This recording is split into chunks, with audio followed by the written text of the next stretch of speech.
go and present you guys a lot of theory about what it is to sell on Amazon. I want to get us thinking bigger than just sourcing. Obviously, that's the number one pain for beginners, for starters, is sourcing. But honestly, guys, it goes so much deeper than that. So I have a lot to present to you guys. So give me a second here to just share my screen. I'm not the best tech guy in the world, even though I make most of my money online. Huh? All right, cool. We're pretty much straight up on the slideshow here. So again, I have in front of me, I have all your comments. So if ever you guys have comments while I'm presenting, just write it and I will take a second to answer it. No problem. So I'm headlining it here, calling finding products is just not enough, right? We all think, and I was there too, right? I was in your shoes. We all think that there's this secret sourcing method that like I have. I promise you, I'm telling you right now, there's no secret like method. There's not one, whether it's like an American Amazon seller or myself, there's nobody like hiding behind a paywall. Like I do I have a cord. I'm going to talk to you guys about it at the end, but like, it's not like behind a paywall. It's not like I have a secret sauce, right? It's like formal education and I'm with you every day, but there's nothing that is secret. It's just putting in the reps. And there's another thing that a lot of people do too. Like they think that brands, right? If only I had this brand ungated, or man, like everything is gated for me. And to a certain extent, as a new seller, you're right. You have a lot of things gated for you, but it's a natural moat, right? For you guys that don't know what a moat is, it's water around the castle in the medieval times. Well, that was like a natural defense. Well, for me as a seller that's been selling for 4 years, all right, I'm happy that you can't sell all the brands. And it only makes sense because it protects me. If every new seller were right away to be able to sell all the brands on Amazon, it would make it where nobody could actually sell it because sellers would just race it to the bottom in terms of price. So I'm happy. And at the beginning, though, I had the same questions as you. It's like I thought there was a secret sourcing method. I was like, yo, there's brands. It's because I'm not ungated in the brands. But that's not it. And there's nothing that's hidden. So what I'm here to show to you today is like everything that goes with sourcing and what makes a successful Amazon seller. And often, again, I talk about the beginner, but I was once there, right? I don't know if you guys, 10 people watching me live, if you guys see me on Instagram, if you guys haven't followed me, it's at Mancini Anthony _. And I have a little like highlight of my stories, right? It's called Amazon. And I have one of Milestone Jiu-Jitsu, but the one that calls Amazon, you can click it. You can see the past 4 years, my growth. Right? It was a very, very slow growth. It's not like what you see by these like gurus, certainly the American ones, where they're like inside 4 months, they're selling 100K in a month. No, guys, my first year, like it was like 2,000 to 4,000 to 6,000 to 8,000 to 12,000 in a month, to the point where I hit like 20 and I was able to take out. But there's so many traps as a beginner that you fall into and that I fell into too. And often it's about like, it surrounds trying to make Amazon feel easy. And the reality is like, we're all, if you guys are anything like me, you guys are starting Amazon because you want to leave the current situation that you're in, whether it's 9 to 5, unemployed, whatever the case may be, you're trying to find a better opportunity. And listen, obviously I'm biased. I think it is a fantastic opportunity. But doesn't mean that it's not hard and that it's not mundane and boring, because at the end of the day, we're just flipping inventory, right? We're buying product A and we're selling it for more expensive. There's nothing sexy about it. And the work and trying to find it is mundane, it's boring, and it's long. So then when I hear people say like, hey, Anthony, I can't find products, often it's like, I'm not spending enough time trying to find products. That's something that comes up.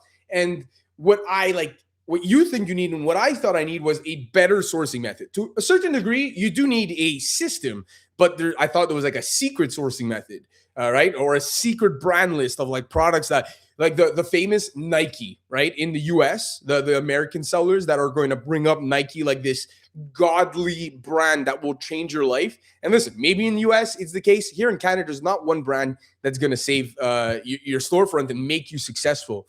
And there's no perfect cheaper product finder filter either, right? When we're out there and trying to put filters to find products for us, There's not this secret like combination of product like filters that are going to showcase you good products, right? It's more over time building the intuition and learning how the filters help you find good products. But it's not the filters itself that is doing the heavy lifting. It's you and your intuition. It's just the filters that are going to help you. What you actually need, this is boring. I know, guys. I'm on a live stream here and I have 9 people, and I'm telling you this is boring work, and what I'm teaching is boring. Hey, it is what it is. It's the truth. I'd rather tell you it straight up so you can learn how to just do more reps. It's like sports, right? Fighter, basketball player, football player, it doesn't matter. They're all doing reps, right? And your reps is just sourcing. Your reps is actually paying you. Whereas like these athletes are doing reps to then go ahead and perform. But your everyday performance is your reps. That's what you need to understand. You need to put in time so that more reps could lead to better lead judgment, right? And this is something that in the next coming weeks, I really want to help with. And that's why I wanted to go over this call first. And then next week, once we're doing live product sourcing, I'm going to be reviewing each lead that comes in front of my face so that you can also try to get a better lead judgment for yourself. Something that's actually extremely important is your admin habits, right? Like we all think sourcing. Well, guess what? If you're buying inventory and you're not tracking things efficiently right away, you're shooting yourself in the foot. I promise you, if you're not doing and putting proper attention to admin, you don't know how profitable you are. And if you don't know how profitable you are, you're set up for failure in this business because you might replenish inventory that's actually not that great because of I'm going to put a word here, laziness, right? And me too. I'm lazy too. I hate admin. And it could just be that's like, hey, if I'm buying, I have to fill out all my proper sheets, but I'm not allowed to buy unless I have the time to fill out those proper sheets. Sometimes it's just a habit as easy as that. But then again, you still need the proper sheets, which I have videos about that I've posted, right? And again, what you need is more confidence in buying large. Because remember I said I had a little growth story and I took my time to grow. Well, what unlocked was the ability to buying big, right? Buying 50, buying 100. When you're buying 100 units of something that costs $30, that's $3,000 in one product. Right? You need confidence for that. And then lastly, like a loop I could repeat. So a system, right? So I kind of tied like a better sourcing method and a loop I could repeat kind of was together and it was on the opposite ends. But at the end of the day, you do need that, right? And you do need to get that installed for yourself so you can consistently show up every single day, right? So today I have a ton of videos on like sourcing, right? Like a ton. So today is not more random info on sourcing. I want to get strategic and go theory and learning where the decision is breaking for you guys. Because often like I get a ton of questions, sometimes just because I'm like the only guy doing Amazon Canada content, right? But often I see questions, I hear questions, but it always comes down to like a place in the loop in the system breaking and you're not seeing it right. So often what I'm going to ask is like, hey, are you searching in the wrong place, right? And we don't know that, but are you searching in the wrong place? Are you opening products you were never going to buy? And when I mean opening products, I'm talking about on Keep a Product Finder, right? While you're sourcing, this is intuition that you're going to build over time, but clicking products that we're just never going to sell, and you should know this because of intuition with time, that's just wasting time, right? Getting more efficient with your clicks is going to get you to a yes way quicker. Appreciate you, Fame Vangilio. Your videos actually helped me find my first product. I really I'm so happy, man. I want everybody here to be able to go and find products after this video, even though it's not necessarily going to help your sourcing. It's going to help you understand what it is to be an Amazon seller. So really appreciate that comment. So again, are you misreading Keepa? Again, a lot of videos I have on that. Next week, we're going to be really going into analyzing Keepa charts, ignoring landing costs, right? Sometimes people think that that products are profitable and they're making mistakes because they're not taking into account currency conversion fee. They're not taking into account the fact that when a company charges for shipping, sometimes it might scale, right? There's different versions of like companies charging for shipping. Sometimes there's flat rate shipping. Sometimes there's shipping that scales with how many units you buy. So like, it's a big part of understanding your buy cost and your cost of goods sold, which just goes all the way down to the end. So there's so much to like learn. And that's kind of what I want to cover today. So the Amazon seller decision just comes back down to these 5 steps, right? Where do I search? What do I open? What does Keepa actually say? Does the profit actually survive? That comes from the Keep analysis. And then lastly, do I buy, track, or pass? Every lead needs to come down to buy, pass, or track, right? And if you guys don't know the track feature, I've gone over it in multiple videos of mine, but Keepa allows you to track products and send you an email when it hits a certain price. So if it's not profitable today, it could be profitable in the future. Certainly if Keepa has showcased that in the past. So here we go. I want to address all those parts, right? So where do I search? This, again, is going to be a little bit shorter because we're going to be going in detail next week, but generally, keep a product finder, right? Brands, right? And I know somebody asked me a question specifically on sourcing brands, but having your brand sheet comes with time. You're not going to have a list of brands you can sell on day one. It comes with time that you're going to build that.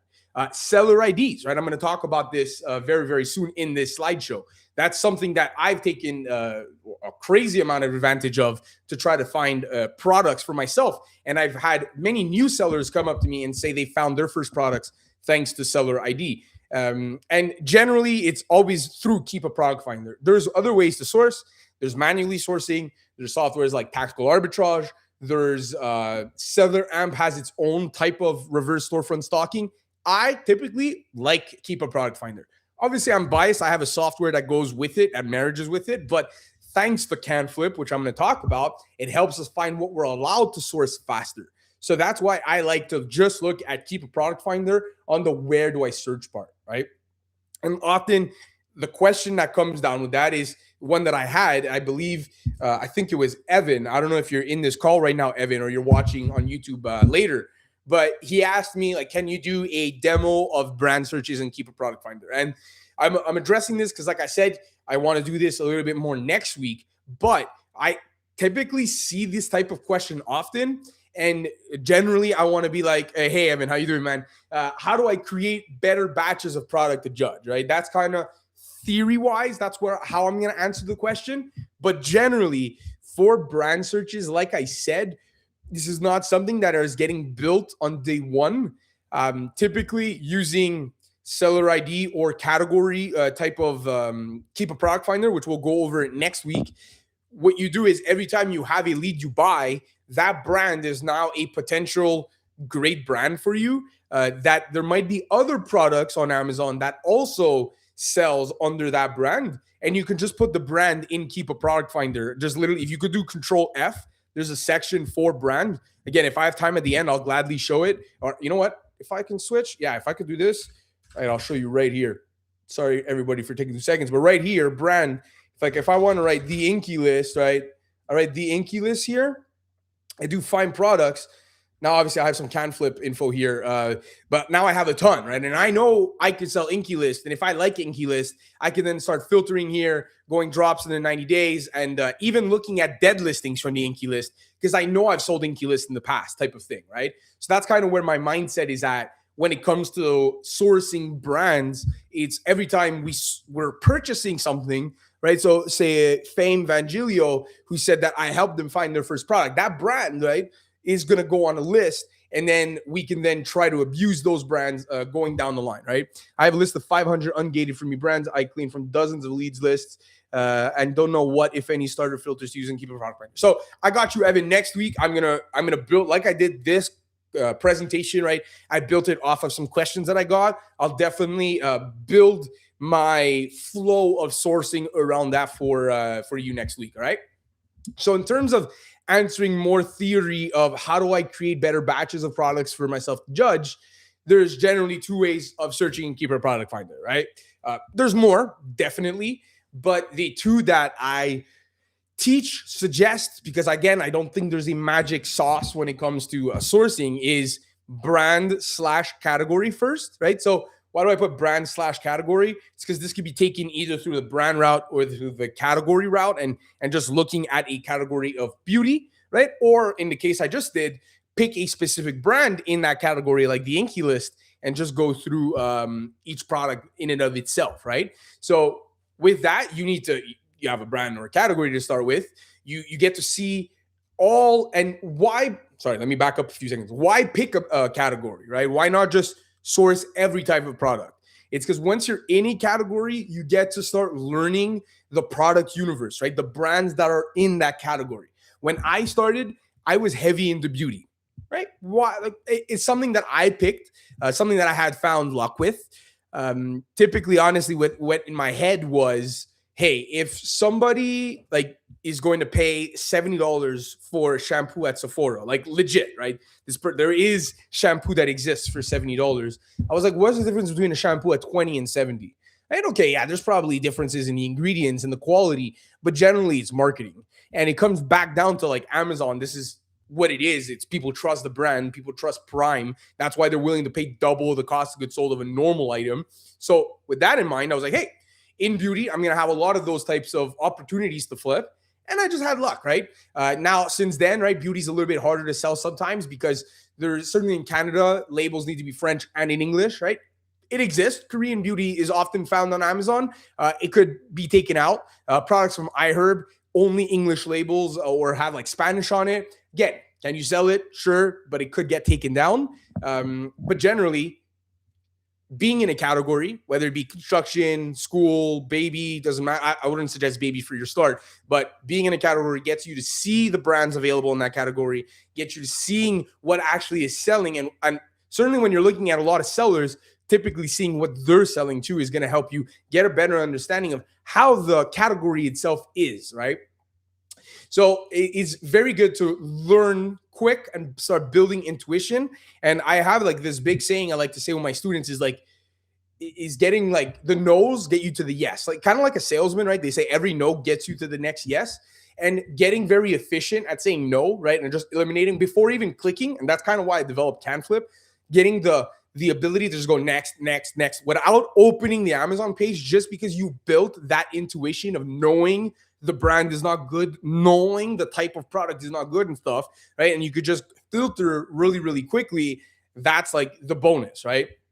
It could get a little messy fast, right? Certainly, if you don't have a large, vast amount of experience or such, right? You could get lost in the category and start not understanding. But generally, it's still pretty easy. But I do suggest seller ID method. I developed. Okay, I don't know. Maybe someone that has developed this method before me. I feel like one of the first guys to do it on YouTube, where I was taking essentially 20 seller IDs, and I have a ton of videos on this too. But I was taking 20 seller IDs, right? 20 different sellers, and batching them up on a spreadsheet, right? To give you like an example here, I have a spreadsheet here. I would have 20 seller IDs I took from Keepa.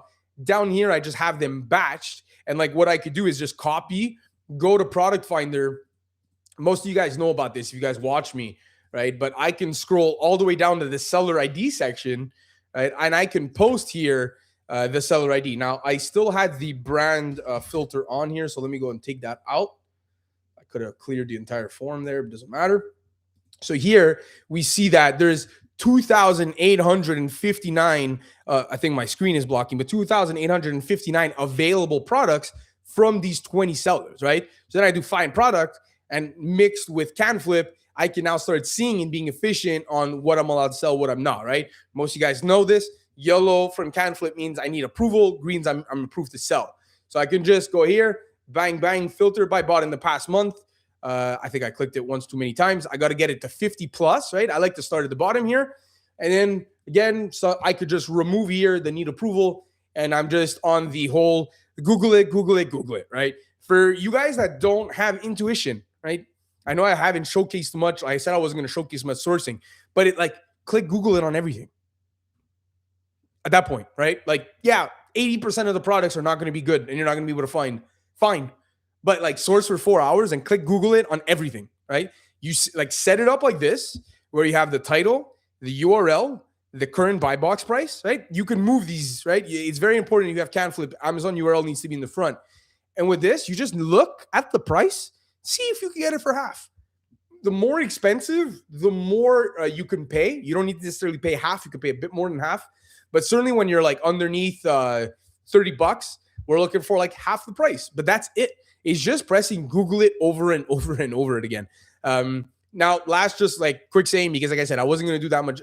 Didn't want to do any sourcing on this call, but can flip, warning, does have some false positives sometimes. So always do your due diligence. Always make sure that you are ungated before you buy anything. Okay. So back to how to search, right? Using Keep a Product Finder. I mentioned the seller ID list.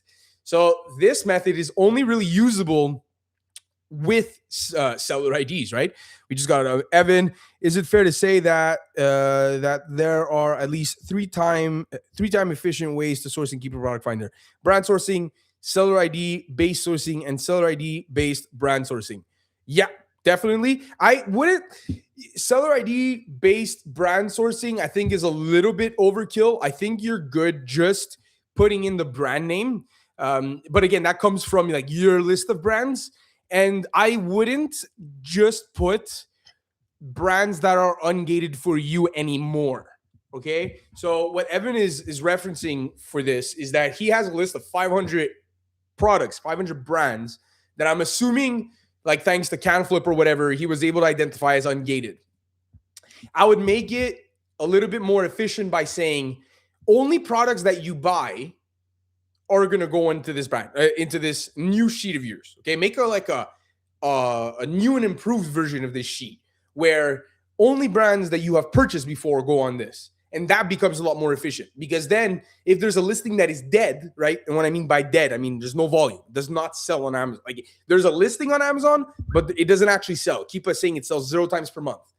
Well, maybe it's at $100 and the retail price is 20. What if we sold it at 45, right? $49. We already know we've sold the brand before on another listing for double the price and it's sold. So why not take a brand that is quote unquote dead, because there needs to be a reason it's dead, right?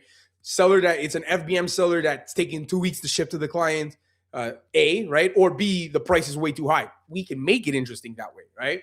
So that's a way to use the brand sourcing method. And then the other method I would say really is the seller ID. I love the seller ID method. And again, I'm just going to showcase this very quick for anybody that doesn't know. I'm going to make this very, very fast. How to gather seller IDs, guys. Just go down to Keepa here, press data, press offers. We're going to give it 2 seconds for it to load here.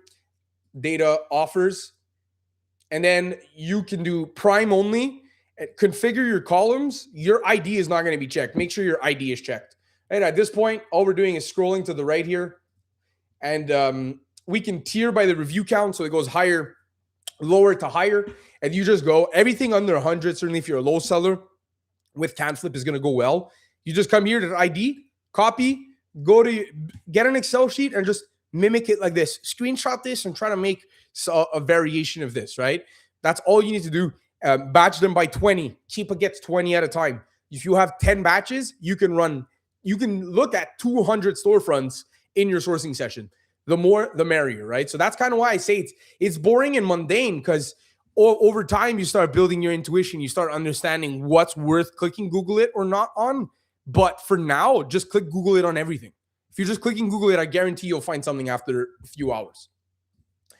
So a simple brand category first filter stack, right?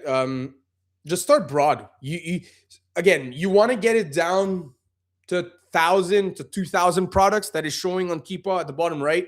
So play around with your filters, right? You could do a buy box price. I think I have some down here, right? You can have a buy box floor, right? When I mean by floor, I mean a minimum of around $25, $30. So you can start seeing a little bit more expensive products.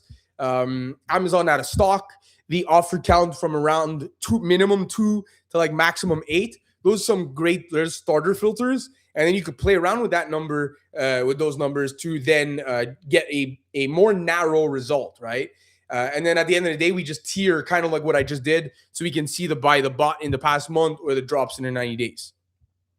Then again, with another comment. So my existing list of brands should be just a springboard then, something I use for branded ASINs that prove to be profitable for me and that I can then add to a vetted list of profitable brands. Exactly. Yes. It's a little launch pad for you, but out of all those products, it could be that many of them are just quote unquote garbage and will never serve you purpose. But something that you've already purchased is an indication that the lead could probably be good for you in the future. Seller ID is boring. I know I've said it. I tend to repeat myself and talk in advance of my slideshows, but again, I called it, right? It is boring, but it works, right? It's boring until it's not. When you have, like, this is just like a batch of 11, right? That I had my VA make for some students. At the end of the day, our private seller ID list is very, very long, right? But that means we just have unlimited, quote unquote, unlimited amount of leads to source and storefronts to source, and we can never get bored. We can just always move on batch. The reality is, certainly when you're starting, you're probably not going to have the most seller IDs in the world, and you're going to go over your batches quickly, and you're going to be there twiddling your thumbs saying, hey, I have nowhere else to source. Go get more, harvest more seller IDs, certainly from, again, ASINs that you already sold. You see a little theme here. If you sell an ASIN, go on that ASIN, see everyone who else sold that. In theory, if you found it and they found it, you guys might have more products in common. So that's why it's generally pretty good to get that and just put it in your seller ID list. But it's important in your seller ID list, you do be careful with like giant wholesale sell. Don't put anybody, right? Like I said, try to get 100 reviews or less, but be careful for the big boys, right? And generally vet out the list. In Keepa, I just closed it, but in Keepa, right, if we go back down to the seller ID list, right here, you can put one seller ID, right? You can just put one. And that's going to show me that this seller has 283 products. So I'm going to press find products here, and I could see like, okay, this is a guy that's clearly reselling. We share a few products that are definitely ungated together. This guy, how can I say? He deserves to be on my list. Cool. On to the next one. And then you vet them, right? You make sure that you're not carrying somebody that is just taking up a spot of 20 and he has one product, right? And it's like a dead seller. It happens all the time. So just consistently clean up your list. It's boring, but it's going to help you a lot in the long run, I promise. CanFlip, right? I showed it already. It's my software, canflip.ca. You could get a free trial, but at the end of the day, I showcased that it makes you find leads faster. And I really don't want ever to sound like it's this miracle software that makes bad leads good at all. It does one thing very well, and it is tell you what you're allowed to sell before you click the Amazon product, right? Most people have seen me do this, but like my example, like at this point, I just clicked it. We're waiting. We just found that we can sell it, right? So that's like a 10-second delay. Certainly like on the products that are not allowed. Again, if I didn't have CanFlip, all this would be white. So I would see this shampoo, right? I'll go, oh, I'm a beauty seller. I want to sell this bottle. I don't have the Google it button because that's CanFlip. I'm going to press the Amazon button. So then I'm going to arrive on Amazon and I'm going to have to wait for seller lamp to load. And I have a pretty fast computer here, still taking time to load. And I just found out that I'm not allowed to sell, right? And now I have to press X. So the old method I used to show, because when I started doing YouTube, CanFlip didn't exist, right? And I used to teach my students, like, just learn by looking at the product to see what a good potential product could be and just spam open tabs, right? It was open 10, 20 tabs and then just go through every single one, see which ones you're ungated in, eliminate the ones that you're not ungated, that you are gated, and only leave the good ones. And then sometimes, certainly as a new seller, you'd be opening 20 leads and only like 4 were good. This way, everything's green, right? You know what you're allowed to sell. So it doesn't make a bad product good, but it goes from what I said before. It just gets you to the no quicker. Obviously, you're not going to look at a product that you're not allowed to sell. So, and if you're not looking at it, it's the ultimate bonus. And that, for me, is mission accomplished with CanFlip. It means you're speed running your sourcing, right? We got the Fishingers Chronicles. Can you explain auto ungating? I understand that as you gain sales and history, Amazon will automatically ungate you, but you actually need to click apply to sell in Seller Central. So back in the day, right? I've been selling since 2022.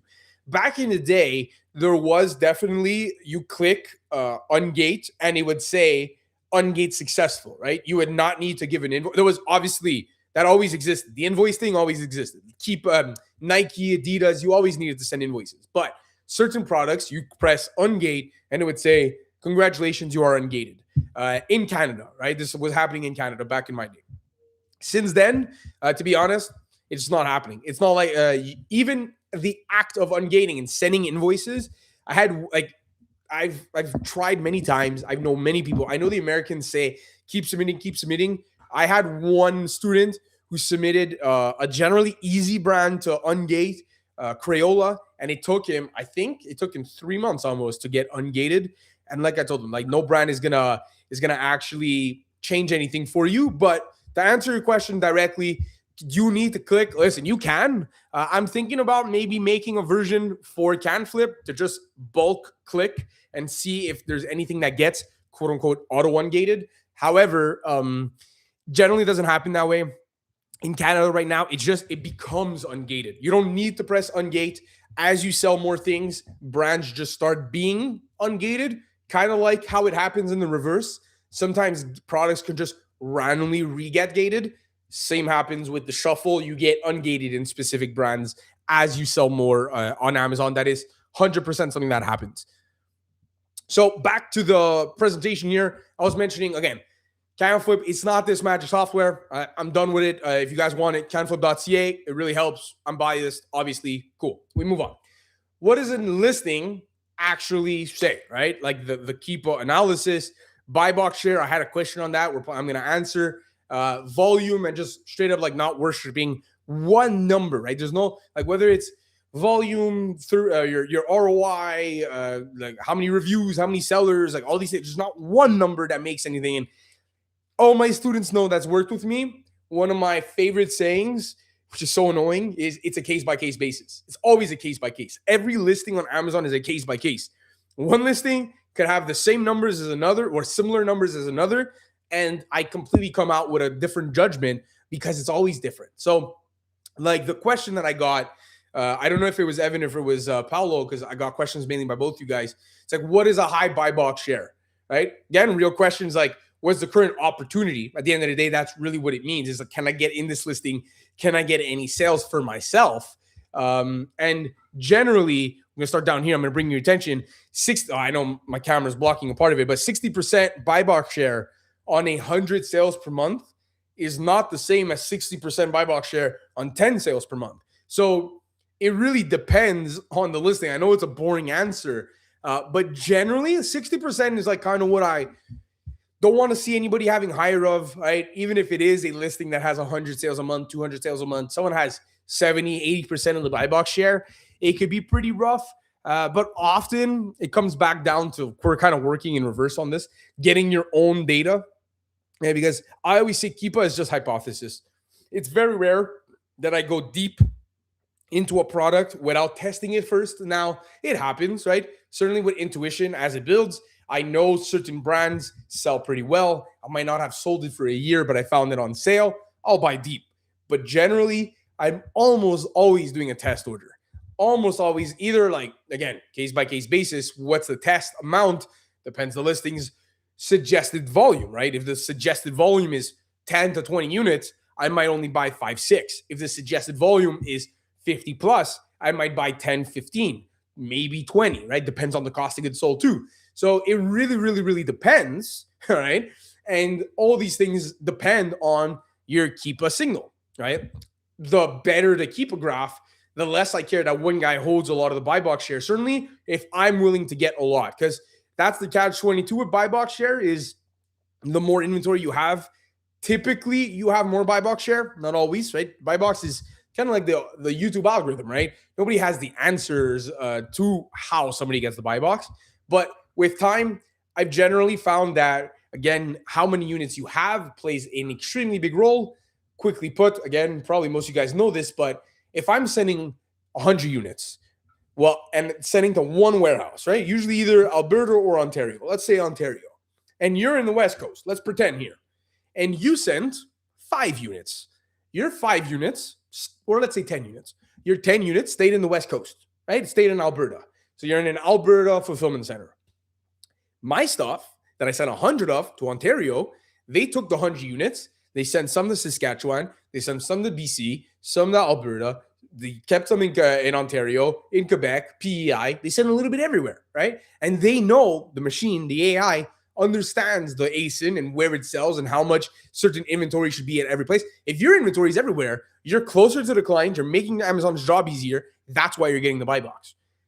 You see what I'm saying, right? At the end of the day, Amazon really only cares about customer satisfaction. That's why they allow straight up abuse. And getting something quicker to a client is extremely, extremely big for Amazon, right? So again, having more inventory at the warehouse typically will lead to a higher buy box share. Very super cool guy, 123. How you doing, man? I appreciate you supporting every single video with a comment. Happy to see you here in the live.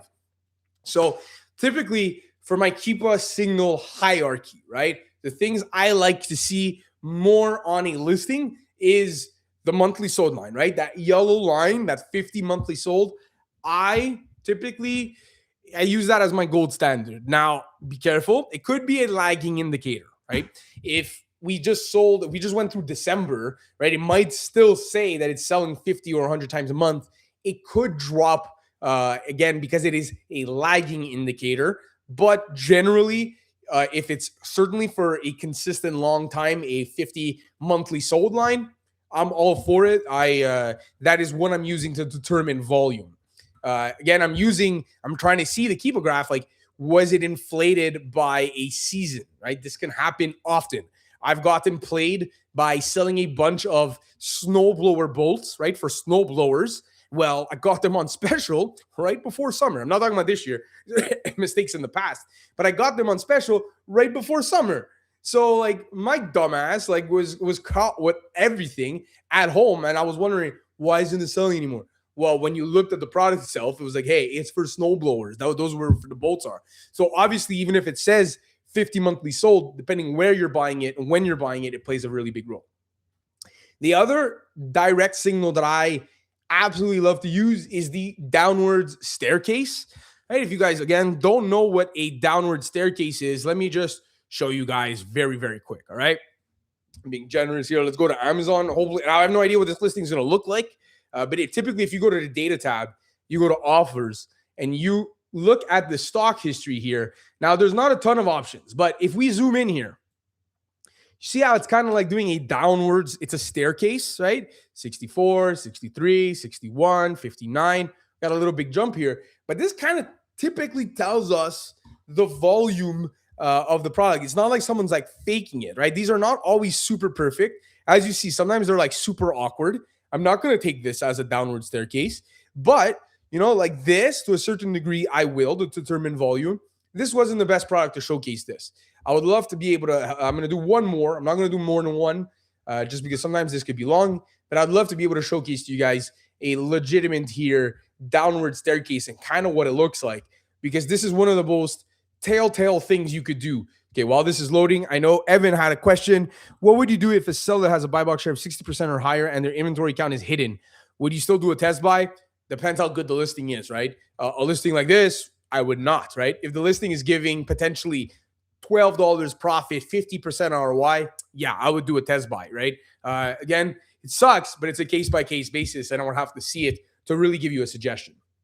Again here, downward staircase examples here, right? This guy has 10, then 9, then 8, then 7. So we could say this guy since May 27th has sold 3, right? There's probably other people too with a downward staircase, not that much, right? So we could tell like here, there's not that much volume from what we could see, but if we go to price history here, we can see there's a 50 monthly sold. So we could definitely determine, right, Evan, that here there is someone probably hiding their stock, right? Again, who is it? Murato's here consistently at 6. Maybe is it good storefront here at 10.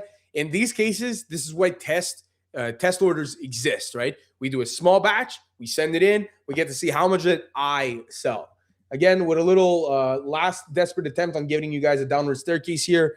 But here we can see that this guy sold 10 in not that long, right? It's not a perfect downward staircase, but we're confirming volume by seeing people stock out. This is an excellent downward staircase, right? See how it is literally like a staircase downwards. This is what I mean. Aiden, how you doing, my man?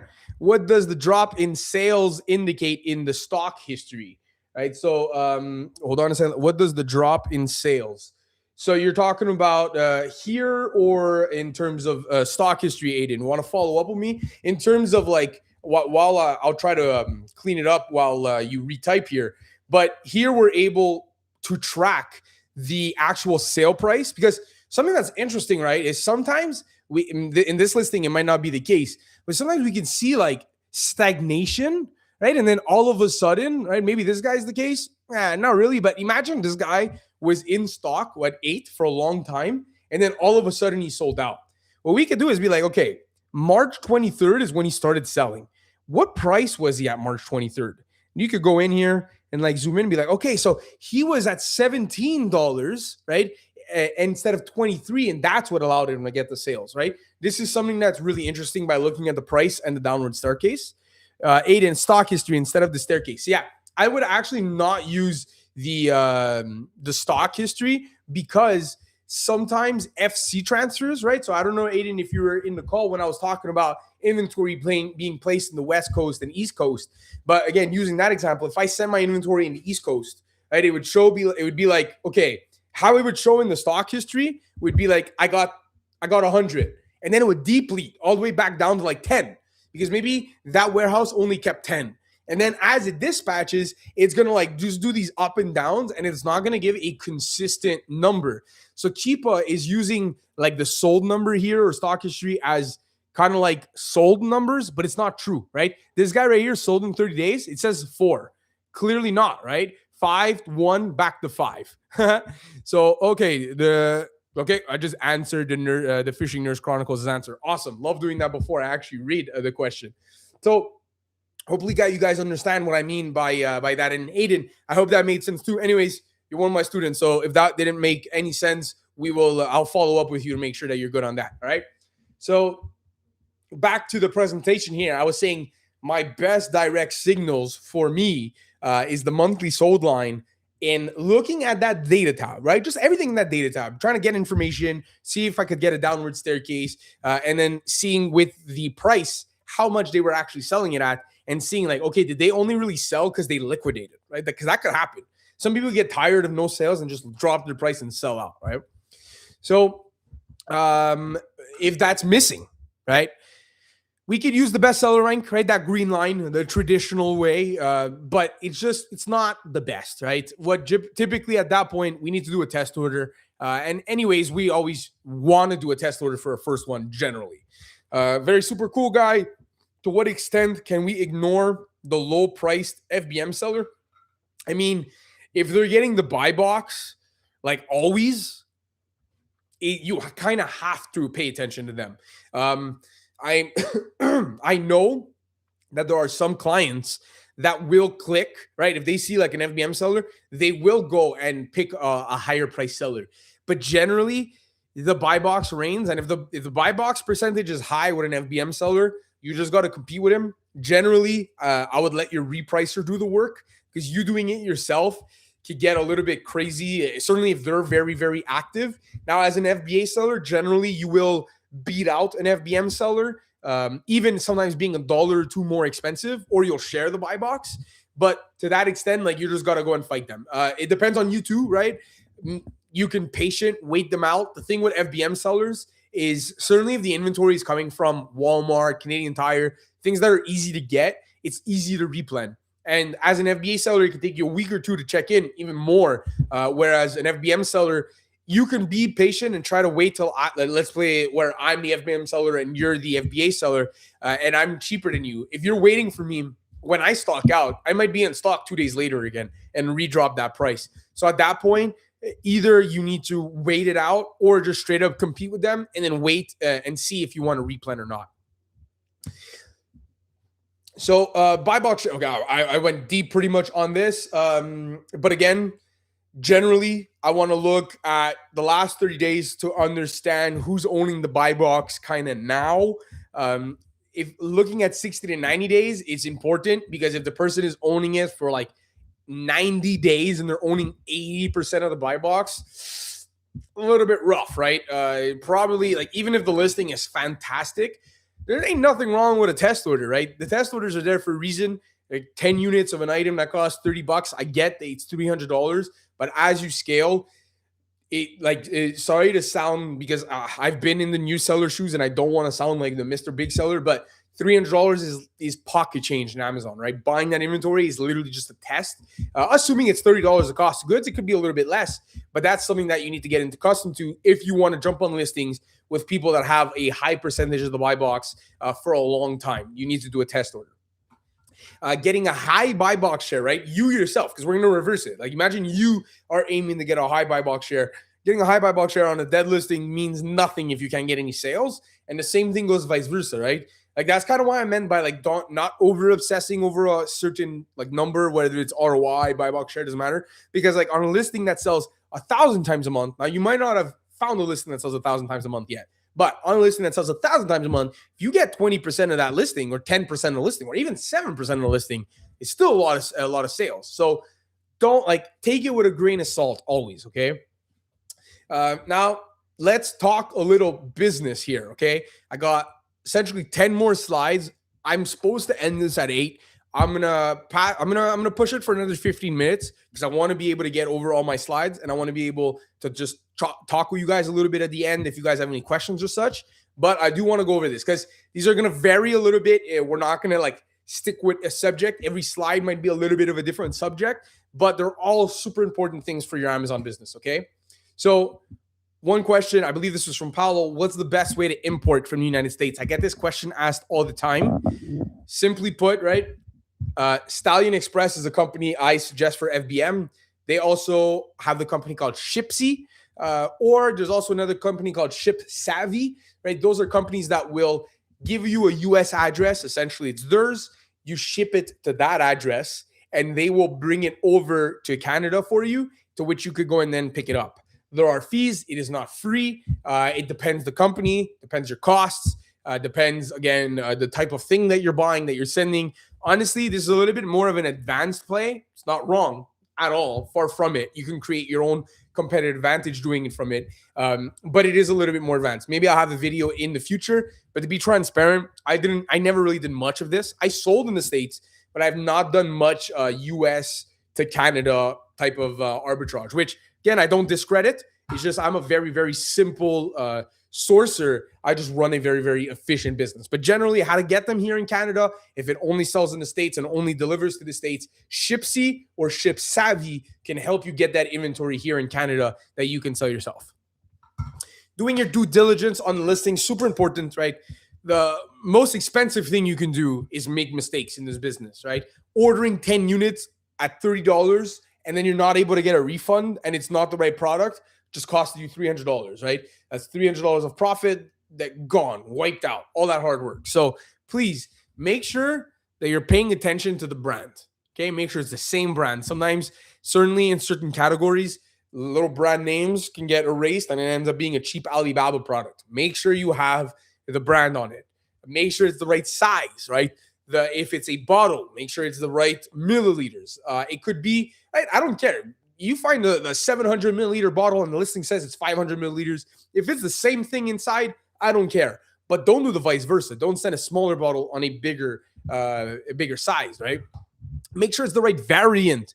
Is there flavors? Is there scents, right? Make sure that you're sending in the right thing. You could also check just the UPC code, right? So often with SellerAmp, you'll find like the UPC, and the UPC is essentially, I don't have a product near me right now, but it's essentially just the barcode, right? See if it's that same thing. There's so many things you could do here to make sure that it is the same product. And on that note, a question that gets asked to me a lot is, hey, Anthony, if the product is the same but different packaging, am I allowed to sell it? If it's the same product, yes, I've never had a problem with that. But make sure you're selling the same thing. Don't come telling me that you got in trouble if you send or a different product, right? So as long as it's the exact same product, just different packaging, you are good to sell that, right? In terms of source proof, right? When I say source proof, I mean where you're buying the stuff at, right? Is it sold and shipped by the retail seller, right? Best Buy, Walmart, Amazon is filled of third-party sellers. There's other websites that do that too. So always make sure that it's sold by the website that you're sourcing and it's not a marketplace like Amazon. Make sure there's a return policy. Now, this is not a deal breaker, but if they don't have an advantageous return policy, make sure that you're ordering in consequence and don't over purchase, right? Make sure that you're getting proper receipts from a legit company. How are you going to get these? How are you going to know that this is a legit website selling you legit invoices and such? What are the trust signals? Okay. Do they have PayPal? If they have PayPal and they're offering PayPal, generally pretty good, because typically PayPal will take the customer side. They're kind of like Amazon. Is their website, you can track when a website, a domain has been listed. Was it listed in 2026? It's pretty sketchy, right? So the website that's been existing for a while, do they have Google reviews? Do they have an address? Do they have a contact me form? There's so many things you can do to validate if a website is legit. Super important thing to do so you don't come into any trouble with Amazon itself. And then lastly, do they have a label that is French English, depending on the category, grocery and beauty? If they don't, again, it's not something that disqualifies the lead, but it becomes part of your risk, right? Evan, most UPCs in Amazon catalogs don't, in my experience, match the actual UPCs printed on the product or the product label. Does that matter if anything else is the same? If everything else is the same, you're good. Period. We don't need to overcomplicate things. It's a way to help you identify the same, but all because it's not the same or it doesn't have it, period. It's fine as long as it's the same product. Does niching down make scaling easier? Yes and no. No, because generally you want to be able to sell everything to scale, right? You want to have more available brands, but yes, in where it's going to get you good at building intuition quick, right? If you're always in one niche, you're going to be building those like no's a lot quicker. It's just you might dry it out, right? You might dry the well. In reality of OA and arbitrage is that products are consistently going good and bad, right? Like retailers are overstocking, they're liquidating. So the actual category is ever living. In a month or two, the products that are available to be profitable in that category could be completely different than it is today. So doing a full year in a category could be very advantageous, but generally at pure face value, having access to every category is going to help you scale quicker. And I don't want to go too deep into this, but scaling, and I'm going to plan on doing this probably not next Monday, because next Monday will be on sourcing, but the next after that will probably be one of the last lives that I'm going to do before the cohort starts on Mondays.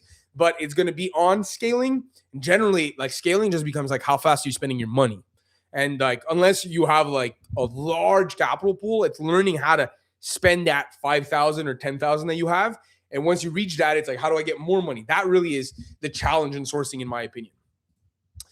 So cash flow and profits are not the same thing. So this slide's a little bit more like, hey guys, if you guys are using SellerAmp or any calculator, make sure your tax settings are good. Make sure that your fee structure is good. If you are not tax registered watching this, meaning that you are not a sole proprietor and you have not registered for your GST, HST, right? You need to be calculating your taxes in your calculation. So whether you're in Quebec getting 15%, Ontario getting 13%, or Saskatchewan, I think it's 11%, or BC 12%, put it, right? If you're not tax registered. But at the same time, just get tax registered, right? If I'm in Quebec, worst province for sales tax, 15% sales tax. I look at it as if it was zero because I'm tax registered. I'm collecting money from clients and I'm also spending taxes. And at the end of the quarter, we just do a difference on, hey, how much did I collect from clients? How much did I spend in taxes?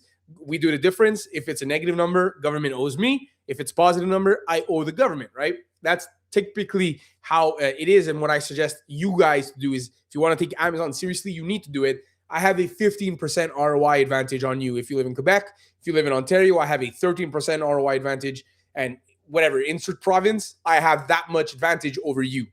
So you're already a new seller. Don't make it hard on yourself. Get tax registered and put your tax number in Amazon. And that being said, if you're going to do that, make sure that you are confirming your setup with an accountant, because that means you're going to need to be doing tax refunds every quarter. Okay. So check with your accountant for that. Evan, did SellerAmp ever add the 3.5% fuel surcharge to its calculator? So that 3.5% is not 3.5% of the sale.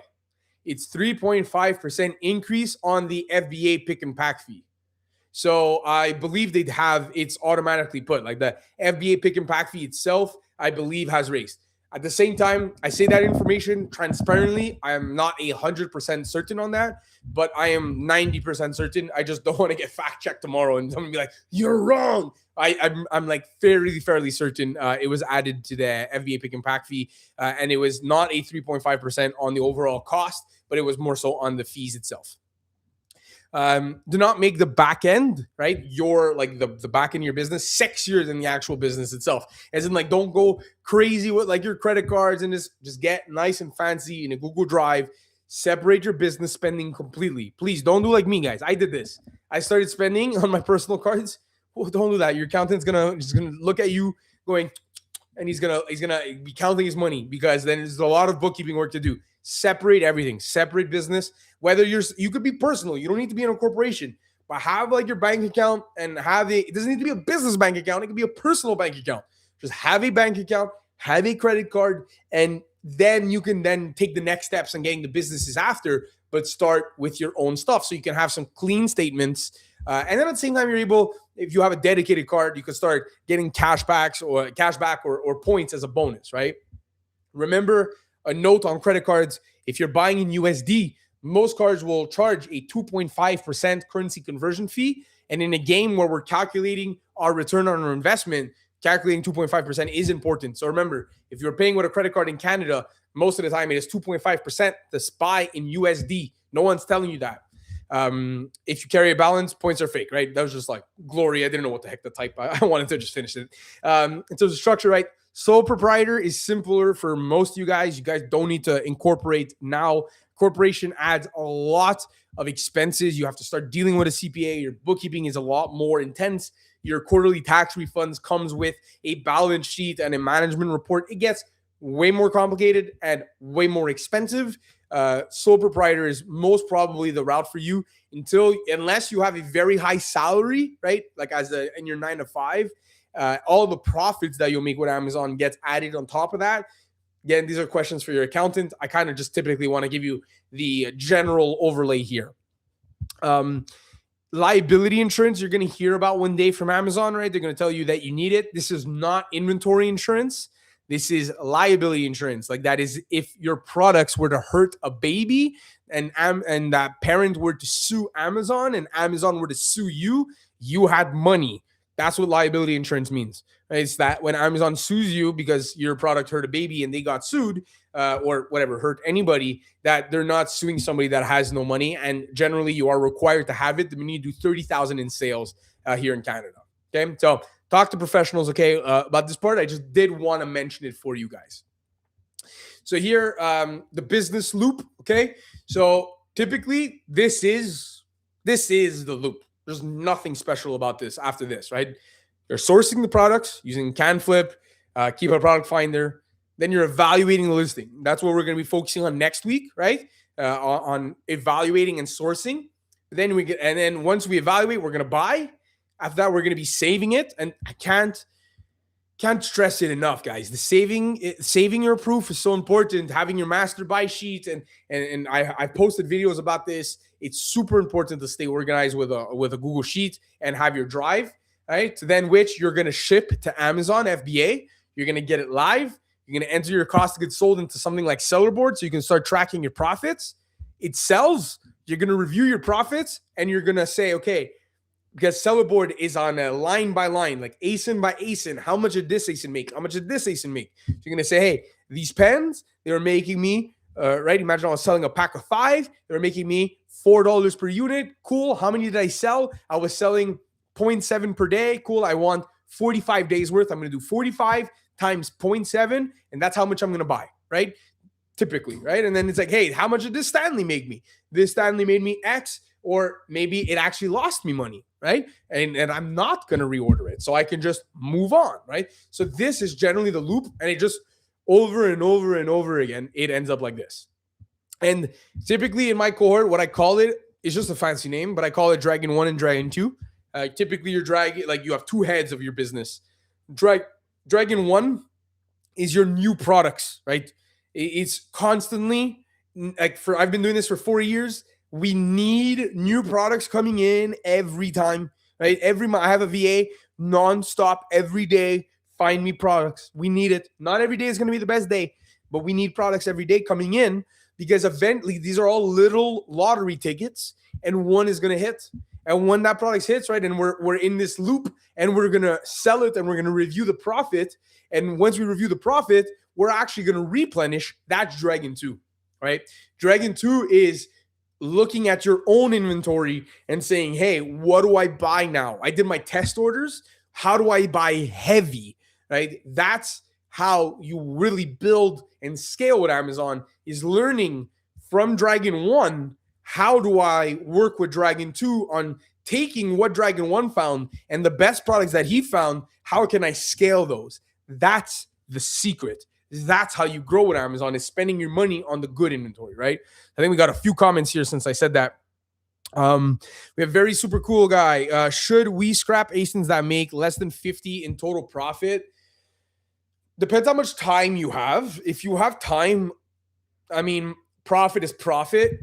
Depends if you're using a prep center too, or if you're doing prep yourself. If you're doing a prep center, right, they charge you for every product. And I know that you're probably calculating that in your profit, but in that case, it might not be worth it, because if those products were to tank, then it's you'll be losing money with a prep center. But if you're prepping yourself and it's like just free money because there's no competition, I wouldn't mind just sending it back in. If you don't have a lot of time, right, and you're a busy person, I would focus on the top 20% of your inventory. Right, you're going on seller board, you filter by net profit. What made you the most profit? Look at the top 20%. Focus on those. Keep those in stock 24/7, and already you'll be very, very good. But if you do have the time and looking at every product, I would definitely look at every single ASIN. Super cool guy. Evan, how would you enter cost of goods sold in Sellerboard or everywhere else if you source and subsequently replenish units of the same ASIN at different costs? The master buy sheet. First, so I can't really showcase this considering it's 805 and I wasn't prepped for this. But on Sellerboard, there's a first in, first out method, FIFO, essentially saying, like, let's say your first 10 units that you registered that you bought at $10, and we're using the master buy sheet to always keep track of how much we buy things for. So let's say the first product was $10, and we send 10 of them, and then we replenish when there was 4 left at $10, and we bought 10 more, and this one was at $5, right? We got it on special. Well, the remaining, how many I said there was left, 4 units is going to sell, and on Sellerboard it's going to say $10, and then the next 10 units are going to be reflecting of the new price. That's first in, first out on Sellerboard. Joel Mayo Castillo, how do you determine when to stop testing and start scaling a proven Amazon product while avoiding stockouts and cash flow issues? Loaded question. Generally, I'm going to try to make it easy, is saying, how do you determine when to stop testing? You mean you test once. You could do a tech and test, right? You send in 10 and they sold in how much time, right? Typically from your first, like from when they check in Prime to when you got that sale, did it take, again, we're going to use easy numbers here. You sold in 10. Did it take 10 days? And that's 1 unit per day, to which then you can be confident in just buying 45 days worth. Maybe it took a little bit more time and it took 0.5 per day or 0.3 per day. And it was a little slower than you thought. Remember what I said about that catch-22? The more units you sell, the more units you send, the more buy box percentage. So maybe the first one was 10. The second one, you can go 15, 20. But after 2 times, you need to know either you're staying at that and you're replenishing the test number, because it's fine. Sometimes you send in 10 and all you'll do is consistently send in 10 because it's giving you consistent profit, but there's not more room for growth. It might be that. It might be, hey, I need to go in now. I'm buying 50 and it is what it is. And I'll get data with that, right? It's hard. With Amazon, everything is a case-by-case basis. Evan, again, can you claim prep center fees on your business taxes? Do they offset your tax liability? In other words, absolutely. Like your prep center, whatever they cost you, their invoice at the end of the month is 100% tax deductible. Listen, I'm not an accountant, but like 99%. We'll take away that 100. Don't clip me. We have what's the best option to look for a VA, onlinejobs.ph. I have a video. You could search Anthony Mancini, how to hire a VA. It's very detailed and it can absolutely help you with that. It's a very, very, very good class. Fishing Nurse Chronicles for a new seller. If you had one really good product, would you spend most of your cash on this one product while it's still profitable, or try to allocate funds for a new product to test? This is a really big one. It's tough. I would need to see the product in front of me. Generally, for the health of your business overall, you want to consistently be buying more and more products and going wide in Canada. By wide, I mean having many products instead of having one product that's deep. If it's a fantastic winner, no-brainer, I mean, just do it. Buy the winning product. But the thing is don't forget there's always risks. Right? If you spend all your money on this very good product, and then next thing you know, the listing got taken down for whatever reason, now you're literally in the shitter, right? So there's like it really depends. It's a case by case. It drives me nuts. Like it's hard to answer those just because I need the product in front of me. It's not that your question drives me nuts. It's these situations drive me nuts because it always comes down to the listing and the ASIN. But again, I'll final it by saying it could be worth it. Because if it's making you 50% ROI and you know that you can sell it all inside 30 days and all your money, you're probably not going to get better anywhere else. But if you were to get a risk that happens and everything gets wiped out, was it worth it? Right? Like now you're not able to sell on Amazon anymore because you don't have any more money, or you have to then wait and go back to a 9 to 5 or whatever. So that I think plays a really, really big role in that decision making. So here, guys, I'm going to take a little time to just talk a little bit about the cohort, what I offer. I hope you guys enjoyed most of what's in the call. I'm going to go live next week. I really don't mind if you guys, it's probably going to be done, right? There's not much more that I'm going to be teaching. You're welcome to keep asking questions. At this point, if you're interested in the cohort, I'm going to talk a little bit about what goes on, right? It's going to be in July. It's going to be 2 calls per week, Mondays and Thursdays at 7 p.m. Typically, it's kind of lessons like this, customized towards really what your situation is. You guys get daily DMs with me. You guys have access to my phone number. So I'm really building a strategy for your storefront. And then typically the cohort is group calls, right? So it's these group settings. We are live, right? It's not like this where it's just me with a bunch of chat. Everybody's in the call, FaceTiming. You have your opportunity to come in, ask your questions face to face. Everyone gets to see you, and that's it. Jewel, yeah, you're gonna have a replay for this live stream. Absolutely, it's gonna be available not too long after this. So again, we're going to go over really the building the loop that I kind of mentioned, right? Building your own sourcing system. I'm going to source with you guys every single week in front of you guys, showing you exactly how I do it. Kind of like what I'm going to do next week for the whole community, what we're going to be doing every single week. That's the beauty about doing 2 calls per week. I can really do lessons and live sourcing, and also have you guys live source too in front of me to just correct you while you're doing it, right?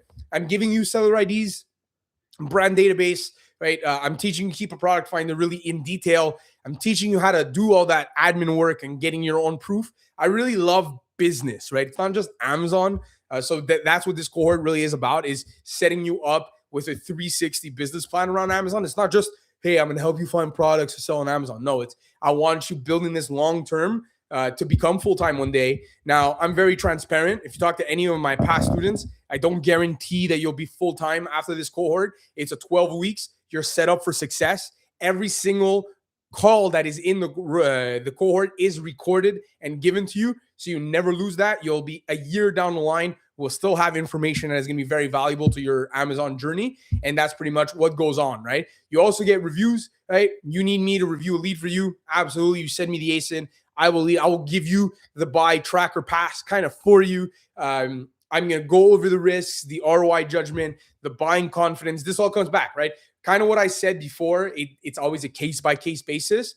The cohort is built for that. It's for me to be able to look at your case-by-case and give you my opinion and my judgment on your specific listing. And at the end of the day, again, weekly calls 2 times per week, direct questions. You have access to me every single day. We do profit reviews, and I'm just going over your bottleneck at the end of the day and just making sure that you're succeeding. So if you kind of want this and you want to have the opportunity, I'm going to have in the school community, most of the time I have a link, but in the comments of this, right after this, when I end it, I will drop in the comments a link where you could book a call to apply. Guys, this is a premium program. So at the end of the day, it is a 4-figure investment. We'll be able to talk together, see if it is a good fit for you. Because at the end of the day, guys, it's a good fit only if you are focused on Canada, right? I don't teach American stuff.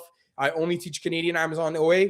You have inventory capital, right? It's good. It costs you money to buy the inventory. And then, of course, the cohort is a premium experience. So you need to have enough money to then buy inventory after.